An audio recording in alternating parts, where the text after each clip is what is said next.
Bismillahirrahmanirrahim. Assalamualaikum warahmatullahi wabarakatuh.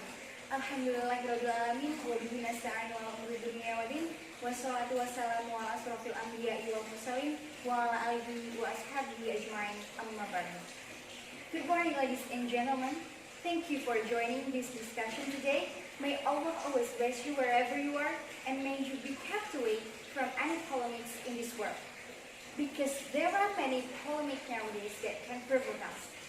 And one of the most top issues is about feminism.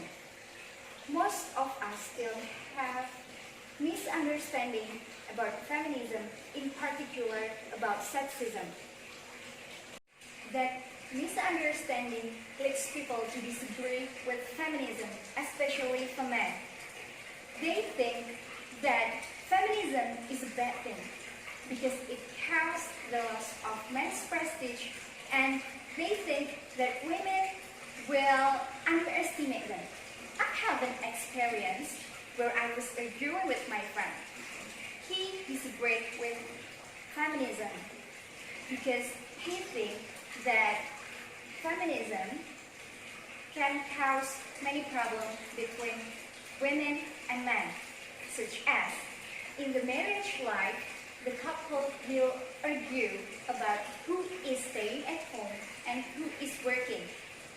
Because the man is underestimate to the woman that he thinks that the woman cannot work outside. The man will force the woman to stay at home and just take care of their children. And now, I'm Rafi Hidayati Arifaini from 4E Public Speaking class will change the perceptions by telling some information about feminism. But before we go to talk about it, let me show you the agenda today. Firstly, I will show you the concept or the definition of feminism and the short story of feminism. Secondly, the types of feminism. And thirdly, I will show you the women's role in feminism. Ladies and gentlemen, Stanford Encyclopedia of Philosophy once published that feminism is both an intellectual commitment and political movement that seeks justice for women and the end of sexism in all forms. From this statement, we can directly conclude these controversies in the term of feminism. A strategy for solving these controversies would be to identify feminism in terms of a set of ideas or beliefs rather than political movement. But how should we go about identifying a set of feminist beliefs? Some would suggest that we should focus on political ideas related to commitment to women's rights. Yes, there is no conclusion. However, the popularity of feminism itself doesn't come from the exact definition for this term, but it rises from its historical story. Surely, throughout most of Western history, women were confined to domestic sphere while public life was reserved for men. In medieval Europe, women were denied the right to own property, to study, and to participate in public life. And in the end of 19th century, in parts of Germany, a husband still had the right to sell his wife.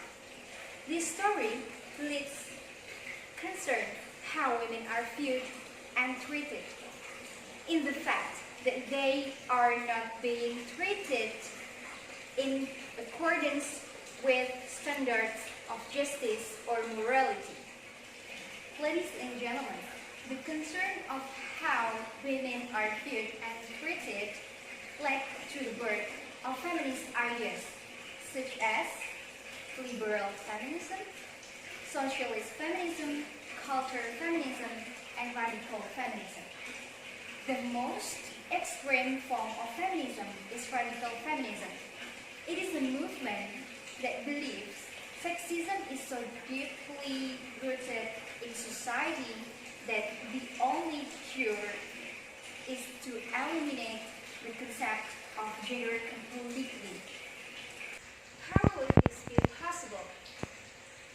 Radical feminism suggests changes, such as finding the technology that will allow babies to be grown outside the women's bodies, to promote more equality between men and women. This extreme feminism idea invites pros and cons in feminism. Feminism has been associated with strong, forceful, and angry women, so many people fear that men will eventually lose out of power, influence, impact, authority, and controls, and economic opportunities. The most extreme response to feminism movement is people believe that feminists want to control the world and put men down. So, what does that have to do about feminism? Let's see to the other response to feminism itself. Start from Emma Watson. Who doesn't know Emma Watson? She is a part of UN Women. She shares positivity toward feminism from her campaign with UN. Then, the proudest woman, Malala Yousafzai, who describes herself as a feminist. She believes that feminism is just a word, the other word of equality, and she embraced feminism. She started the campaign for women education in Pakistan. Over the last year, the women's rights have been pushed into the spotlight. Malala said, initiatives in feminism were helping women to understand how important their voice to change what they want to see. Thus, everyone should take their own response toward feminism. Me as a woman, I'll take the saying of Malala Yousafzai. She once said, when we talk about feminism and women's rights, we are actually addressing men, and we want them to recognize that women should be accepted. Thank you. Good morning. Wassalamualaikum warahmatullahi wabarakatuh.